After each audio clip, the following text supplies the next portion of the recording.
On the split view screen, Admiral Benson, Gustav, and Captain Reagan peered with anticipation as Data prepared to share his findings. "I must voice my complaint against this meeting again, Admiral," Gustav started for the second time. "None of you should hear the information Commander Data has found until I clear it first." "Mr. Gustav," Benson replied in a deep, authoritative voice, "Captains Picard and Reagan are out there where these temporal rifts are appearing. I am the highest authority in this sector. There will be no secrets. The knowledge that Commander Data has may save lives, perhaps even yours. In addition, I trust my command officers to keep secret what needs kept secret. Now, there will be no more arguing. Commander Data, if you please." Anyone else may have been given pause to let Benson's narration set in, but not Data. "Admiral, Captains, Mr. Gustav, all of the information that I have studied leads to only one possible source of the anomalies. Yet the actual device of which I speak has never shown any ability to project temporal rifts." "Then how do you base your hypothesis, Mr. Data?" Gustav asked. "We do not need guesswork that would lead to the disclosure of secret information without a firm basis for doing so." "I understand your concerns, Mr. Gustav, yet I find no other conclusion possible based on the descriptions of the manifestations of these rifts.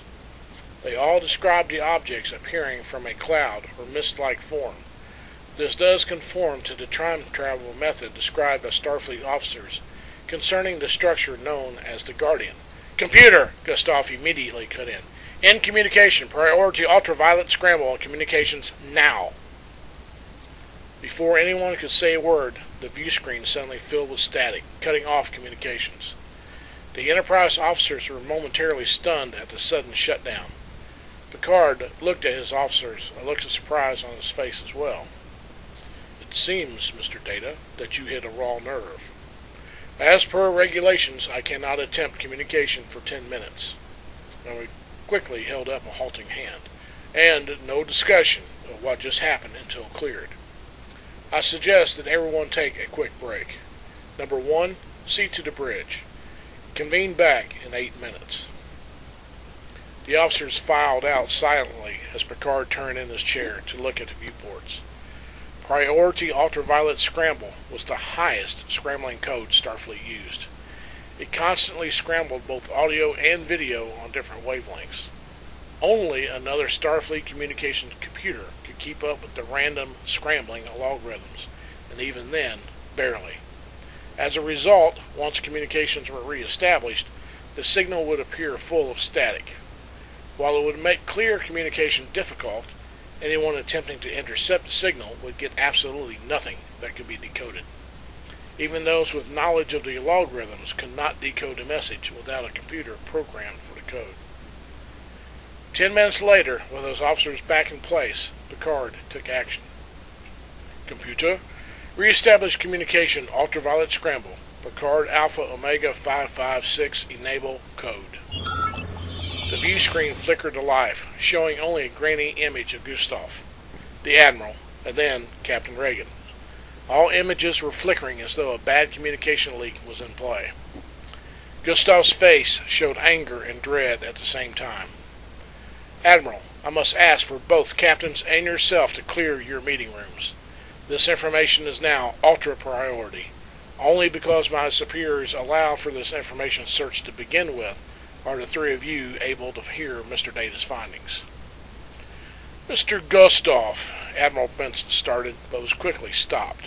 "Sir, not even you would have clearance to hear this information," Gustav cut in. "During the communication blackout, I discussed the situation with my superiors. This order comes from them, Admiral. I'm sorry, but you are overruled. Captains Picard, Reagan, and yourself are the only ones cleared, other than Mr. Data. Depending on the actual content of Mr. Data's findings, I will let you know what can be disseminated to your officers."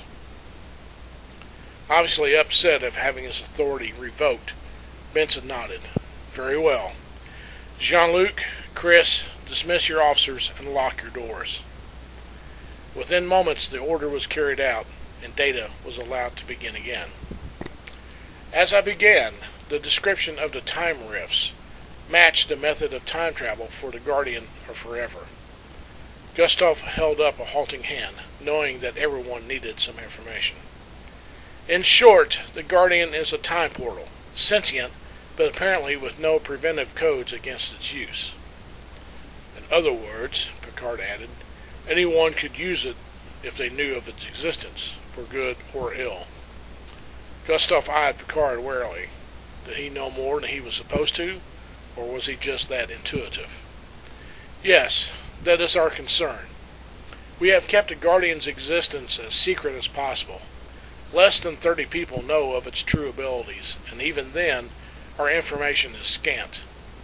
The Guardian is of very little help in finding answers about itself, or the civilization that was on its planet. It won't tell you about the people who built it? Reagan asked.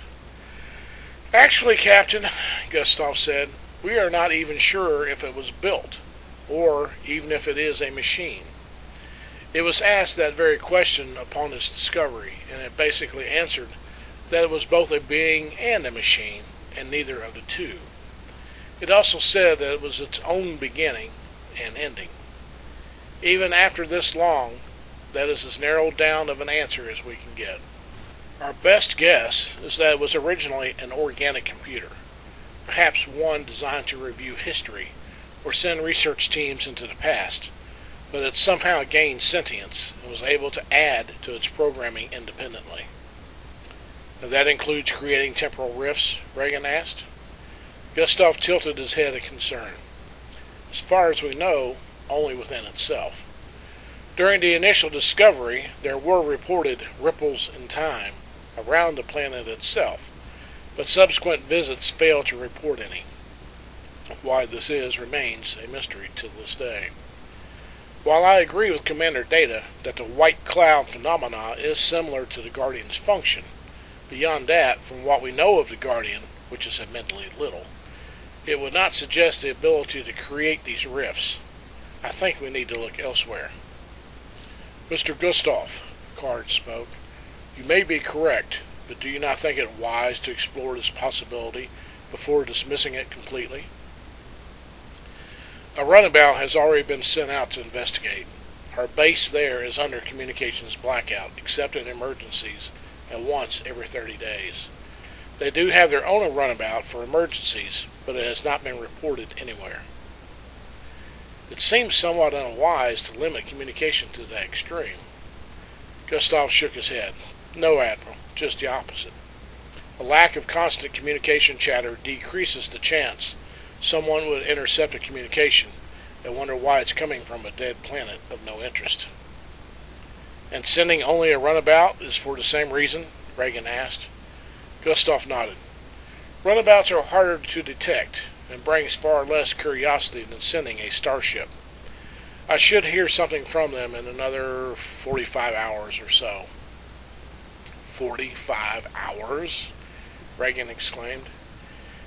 Even with this possible emergency, Gustav explained, the runabout is under orders to not travel in a direct path and leave several false trails.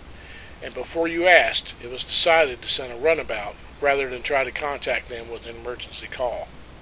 With the lack of significant evidence, it was determined that this was the safest method of contact.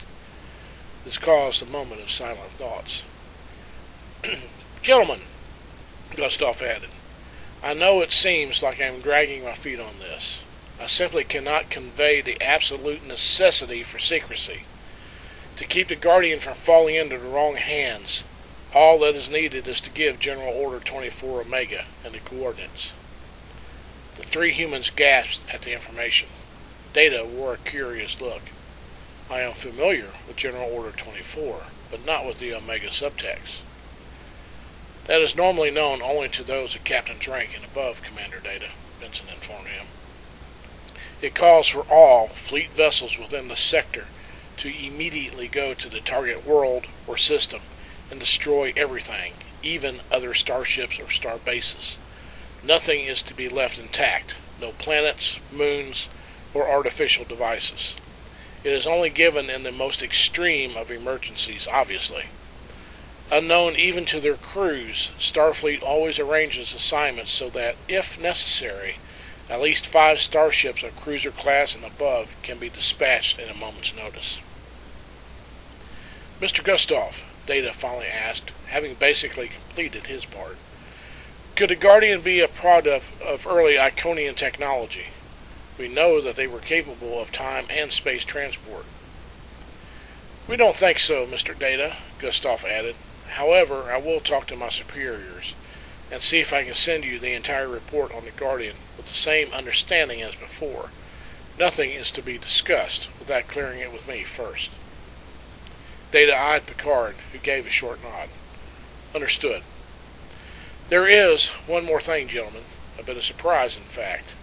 Everyone gave the Admiral their full attention. "It seems that there have been a few of these rifts in Klingon space. As a result, Chancellor Gowron is sending a cruiser to rendezvous with you, Captain Picard." "Me?" "Yes. In fact, he specifically requested you and the Enterprise. He said that there was a reason for doing so, but would not go into what they were. Only that he was bringing someone that may have some clues as to what's going on. He said something about this being a big reunion as well." "Unusually cryptic for a Klingon," Reagan commented. "Yes, well," Picard replied with a half-smile, "Gowron is not quite the Klingon one would expect." A little over 20 light-years from the Federation Cardassian DMZ, the transport ship u.s.s. Annabelle plied through space at Warp 3, 2 days away from its destination of New Grayson, previously Planet 432-B. On board were 132 colonists from the DMZ. All had decided that the continual harassment by their Cardassian neighbors was too much for them. Even though they were protected by the Federation from an out-and-out attack, the Cardassians managed to find ways to pester the human colonists. The last was by holding a massive war game just outside the star system. Louise Altair, leader of the colony, leaned back in his chair to gaze out at the stars. His eyes ached from staring at the screen before him. He had studied the timetables and colonist assignments until he knew them by heart.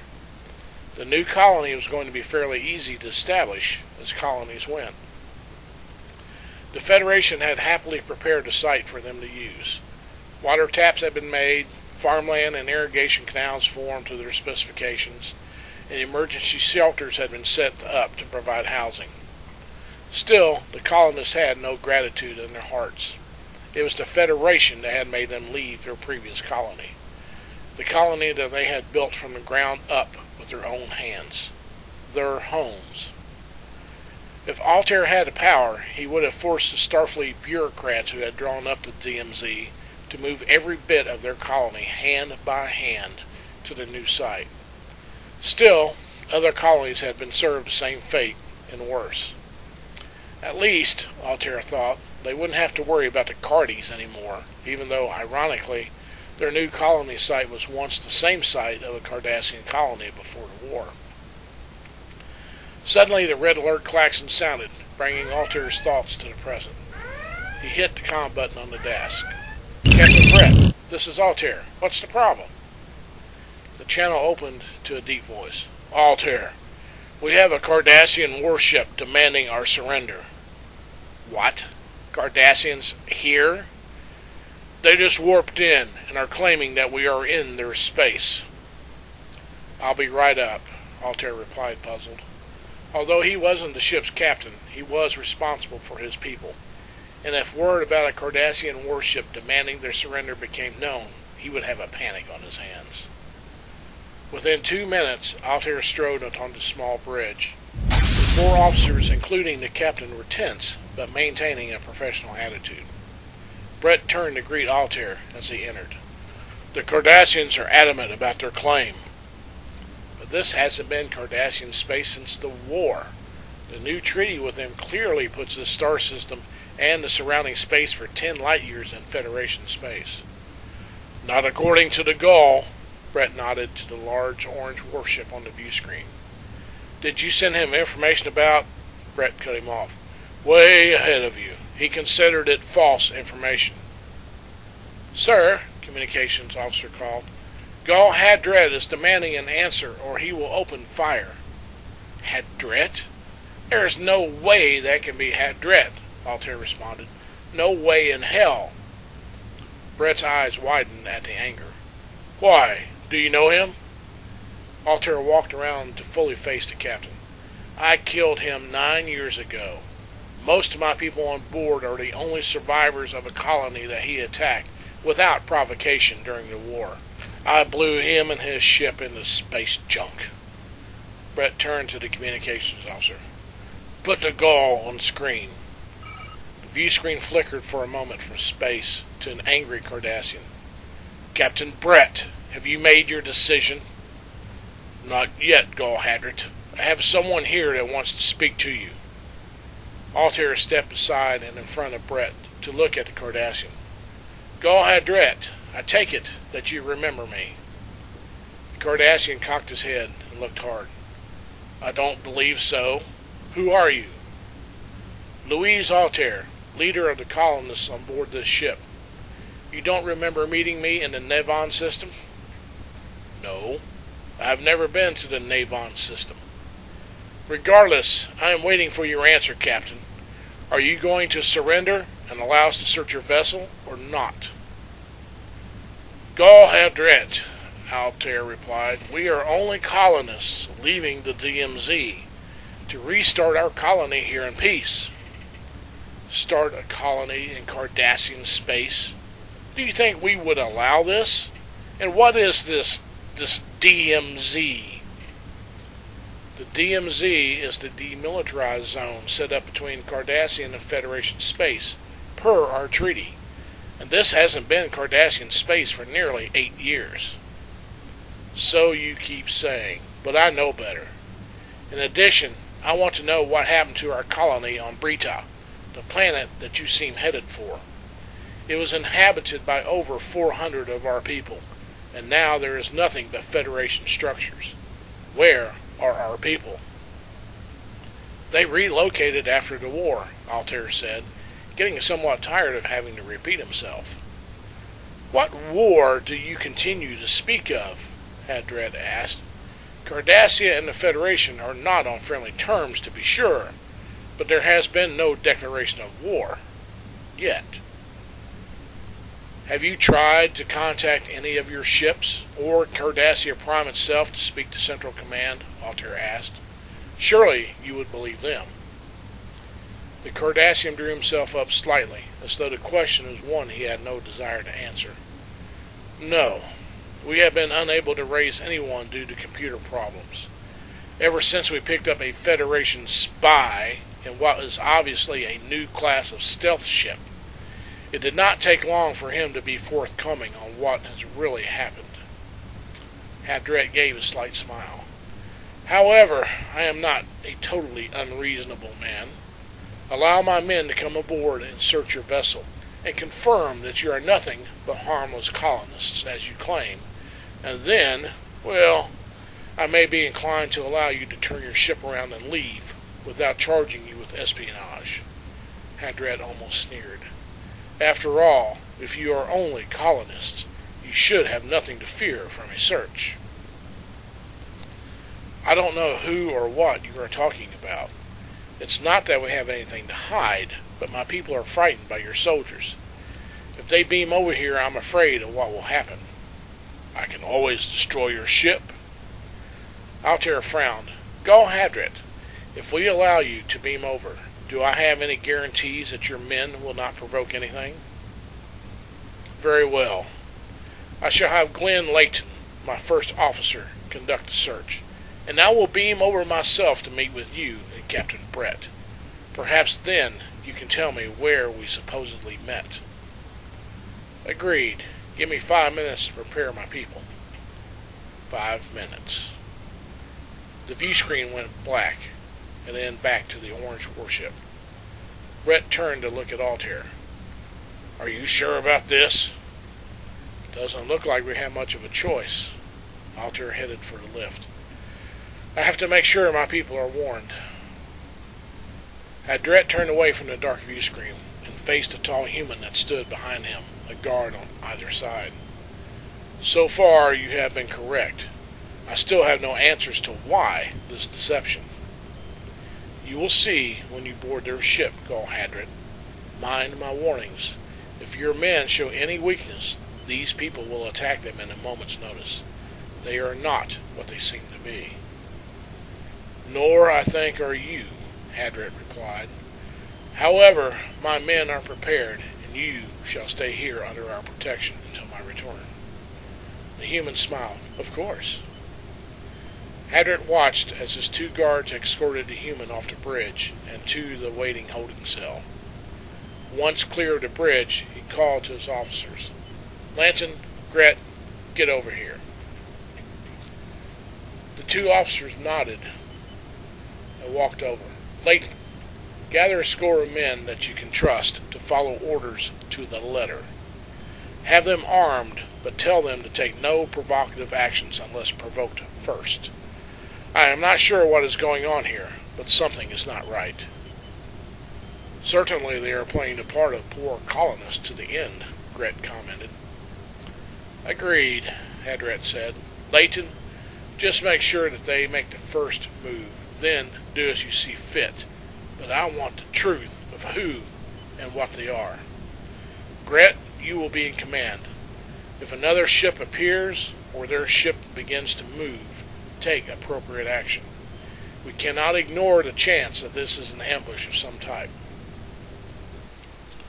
Within moments, Gul Hadret and a dozen Cardassian warriors beamed aboard the Annabelle. Both Gret and Altair cordially greeted the group as they cautiously eyed the two humans, and then the technician. The transporter tech had been warned of their arrival, and to stay calm. While he maintained his composure, he could feel the hatred and fear build up inside him. Right at the moment, he would like to have nothing better than to reverse the transport and send the whole lot into space. Gul Hadret, Brett motioned to the door. If you will come with me to my quarters, we can discuss this matter. Altair and I agreed that it would probably be best if he accompanied your group to help maintain calm. Hadret nodded to Brett, eyed Altair, then nodded for Leighton, who returned the motion. The two groups strode out to get their separate ways. As the last Cardassian walked out, he paused and turned to the transporter technician. He sneered cruelly and grabbed the hilt of his pistol. You will all be dead before we leave, human, in the most painful of ways. Then the door closed behind him, leaving a very scared technician. Altair slowly led Glenn Leighton down the corridors of the ship, explaining that his people had agreed to gather together in their cargo holds so that they could all be seen together and to help the Cardassians examine the cargo containers. The Glenn seemed unimpressed with the overtures of cooperation that was being given.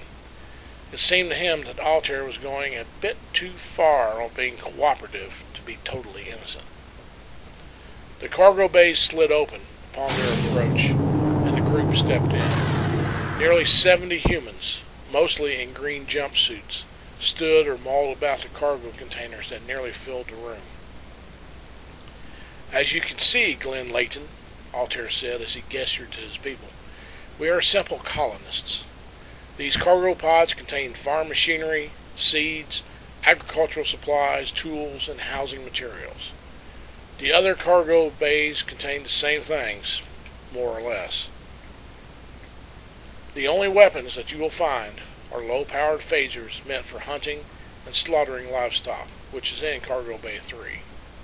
Leighton looked around and saw the slight glint of fear and apprehension in the eyes of the gathered humans. He looked at his men. Scan the cargo pods. Look into anything you deem suspicious. He turned to Altair. Tell your people not to interfere. You heard the Glenn. Let them search whatever they want. The colonists all moved away from the armored Cardassians as they quickly dispersed through the bay. For over 5 minutes, the Cardassians searched and scanned before regrouping in front of Leighton. Anything? He asked the group. At first, none answered. Then one spoke out. "Where's Rotan?" Layton and the others looked around, but not to see their missing companion. "Rotan!" Layton called out. No response came. Layton pulled his pistol. "Search.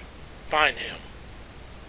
The others quickly spread out and began a search, while Layton turned to Altair. "This had best not be any of your doing." A bit of worry passed over Altair's face, but he answered firmly, "We have done nothing. My people were all here in the open, and in the other cargo bays waiting for us." "Sir!" came a distant call from one side of the bay, behind some tall cargo containers. "Rotan is over here, dead, and his sidearm is missing." There was a sudden whine of a Cardassian disruptor and a yell of pain. "Barak was just shot by a human!" came an angry voice, and then another shot rang out. Layton turned to Altair to see his face pale. "No, my people wouldn't do this." "Apparently they would," he said angrily as he lowered his weapon at Altair and fired. "Kill them!" he shouted out, and scared colonists began to run. Almost immediately after, the comm buzzed for attention in Captain Brett's quarters. The captain had just gotten out 2 glasses and his prized bottle of Saurian brandy. "Brett here." "Sir, we are getting reports of disruptor fire in Cargo Bay 1. I have been unable to raise Mr. Altair." Brett quickly set glasses and the bottle down and turned to look at Hadrat. The Cardassian also looked concerned. Hitting his arm badge, he spoke. "Layton, this is Hadrat. Report." The channel opened to the sounds of disruptor fire. "Sir, Rotan has been killed, and a human is firing at us with this disruptor. We are being attacked by the humans. I have killed Altair."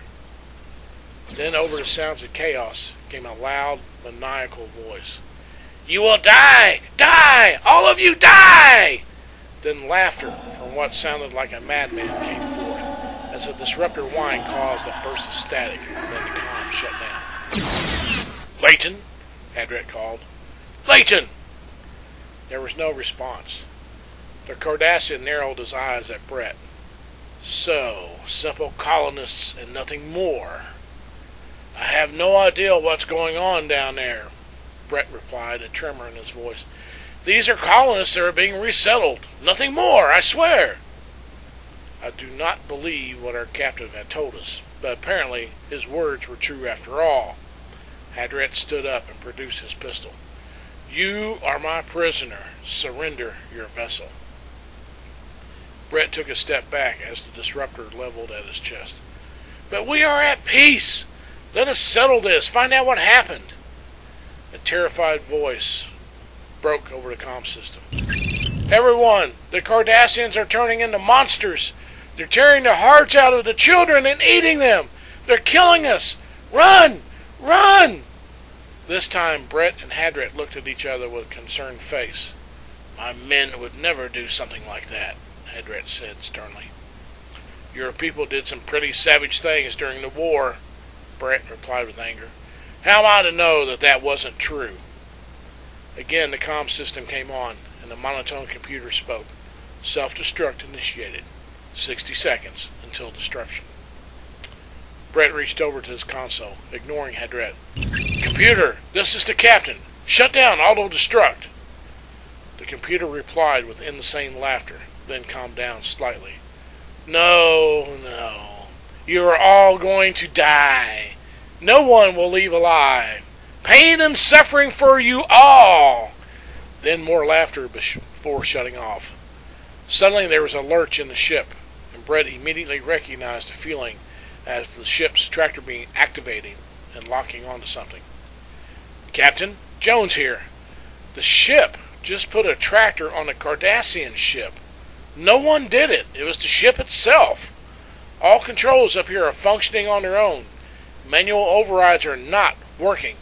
What the hell are those Cardies doing?" Brett looked at Hadrat, who had just communicated with his ship. "My ship cannot break free, and some sort of jamming is preventing them from locking on to anyone with the transporter." Brett shook his head. "None of this is my doing, Hadrat." as fear and panic rose throughout the ship, both human and Cardassian alike, and a sudden wash of anger and hatred flooded over Hadret. That other human, Altair, he said he knew me from the Navon system. I have never been there nor met Altair. What do you know of it? He said that he destroyed you and your ship there during the war, after you wiped out a colony. Anger began to rise in Brett as well. These people were the only survivors. So this is why you stopped us. He didn't kill you like he thought, and now you've tracked him and the colonists down to finish your slaughter. Hadret swung at Brett, knocking him to the floor. Idiot! Had that been my intention, I would have blown your ship to dust as soon as we saw it. What did you do to our colony? Was it revenge? We did nothing to your colony. A hum filled the room, and Hadret felt a wash of transporter energy. He immediately found himself and 3 of his men in the ship's transporter room, with 5 others awaiting their arrival, including Gret. Report, Hadret ordered quickly. Ship is still trapped by tractor beam, but we managed to get the transporter operational enough to beam who we could off. Sir, the human prisoner, Hadret cut in, was correct apparently. Nonetheless, sir, he's dead. He was put into his cell alive and was later found dead. No cause. What? Hadret strode out of the transporter room, followed by all but 1 man. As soon as the door closed behind the group, the lone individual collapsed on the floor. Hadret strode onto the bridge. Gret, power disruptors and fire on that ship before we are destroyed with it. Gret motioned for the weapons officer to do so, but saw the readouts before the man could respond. Sir, weapon systems are not functioning. Wait, there's a beep, a console over. Sir, the auxiliary craft bay doors are opening. That Federation ship is launching. How? Explain. There was no reply as the Annabelle's warp core exploded, the detonation tearing apart the Cardassian ship. The lone runabout and its human pilot warped free of the shockwave and headed for